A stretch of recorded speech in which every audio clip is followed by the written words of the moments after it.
Hello Tollywood, మిమ్మల్ని ఎక్కడికో తీసుకువెళ్లాలనుకుంటే ఇంకా ఇక్కడే ఉండిపోతారా?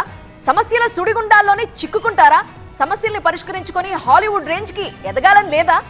This is not correct dudes అంటూ తెలంగాణ ముఖ్యమంత్రి రేవంత్ రెడ్డి సినిమా సమ్మె వివాదంలోకి ఎంట్రీ అయ్యారు. మరి ప్రభుత్వ జోక్యంతో టాలీవుడ్ కి సమ్మె పోటు తప్పుతుందా? నిర్మాతలు కార్మికుల వేతన ఫైటింగ్ కి తెరపడుతుందా? 17 రోజులైంది. టాలీవుడ్ సమ్మె ఇంకా కొనసాగుతూనే ఉంది. చర్చలు జరుగుతున్నాయి, ఫలితాలు రావడం లేదు.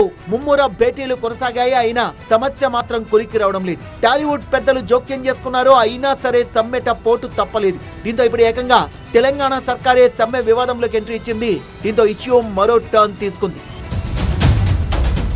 సినిమా షూటింగ్స్ నిలిచిపోవడంతో ప్రభుత్వం అప్రమత్తమైంది. ఫిల్మ్ ఛాంబర్, ఫెడరేషన్ నేతలతో చర్చించాలని సీఎం రేవంత్ రెడ్డి సూచించారు. సినీ కార్మికుల సమ్మె ప్రభావం తెలంగాణ సినిమా పాలసీపై పడుతోందని సీఎం రేవంత్ రెడ్డి ఆందోళన వ్యక్తం చేశారు. హైదరాబాద్ ను సినిమా హబ్ గా చేయాలని, హాలీవుడ్ రేంజ్ లో డెవలప్ చేయాలని తెలంగాణ ప్రభుత్వం యోచిస్తోంది. కార్మికుల సమ్మె ప్రభుత్వ సినిమా పాలసీకి అడ్డంకిగా మారుతోందని సీఎం రేవంత్ భావిస్తున్నారు. పైగా సమ్మెతో హైదరాబాద్ లో తెలుగు మూవీస్ తో పాటు ఇతర భాషల సినిమాల షూటింగ్స్ నిలిచిపోయాయి. ఇది ఏమాత్రం ఆమోదయోగ్యం కాదంటున్నారు సీఎం రేవంత్ రెడ్డి. సమస్యను పరిష్కరించాలని సీఎం రేవంత్ రెడ్డి స్వయంగా ఉన్నతాధికారులకు ఆదేశాలు ఇవ్వడంతో పరిశ్రమ కూడా సమస్యను కొలికి తెచ్చేందుకు సిద్ధమవుతోంది.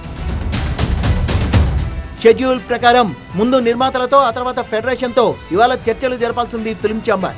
సర్కార్ ఎంట్రీ కావడంతో ఫిల్మ్ ఛాంబర్ చర్చలు రేపటికి వాయిదా పడ్డాయి. సమ్మెపై సర్కార్ వైల్డ్ కార్డ్ ఎంట్రీ ఇవ్వడంతో పాటు ఫెడరేషన్ కూడా సమస్యను కొలికి తెచ్చేందుకు ఏం చేయాలి అన్న దానిపై అంతర్గత సమావేశం నిర్వహించింది.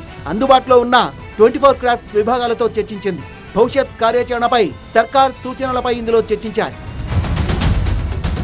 ఇప్పటి వరకు చాలా మీటింగులు జరిగాయి. మంత్రి కోమటిరెడ్డి వెంకటరెడ్డి కార్మికులు, నిర్మాతలతో విడివిడిగా సమావేశాలు నిర్వహించారు. ఫిల్మ్ ఛాంబర్, ప్రొడ్యూసర్లు, ఫెడరేషన్ మధ్య చర్చలు సాగాయి. లేబర్ కమిషనర్ ఆధ్వర్యంలో మీటింగులు జరిగాయి. చిరంజీవి కార్మికుల్ని కలిసి సమస్యను పరిష్కరించాలని సూచించారు. ప్రభుత్వం ప్యానెల్ ఏర్పాటు చేసింది. కోఆర్డినేషన్ కమిటీ పరిష్కారం కోసం ప్రయత్నించింది. అయితే ఏది కూడా సానుకూలమైన దిశగా చర్చలు సాగలేదు. ఇప్పుడు సమ్మెపై సర్కార్ వైల్డ్ కార్డ్ ఎంట్రీ ఇచ్చింది. ప్రభుత్వమే జోక్యం చేసుకుంటుండటంతో సమస్య పరిష్కారం అవుతుందని భావిస్తున్నారు.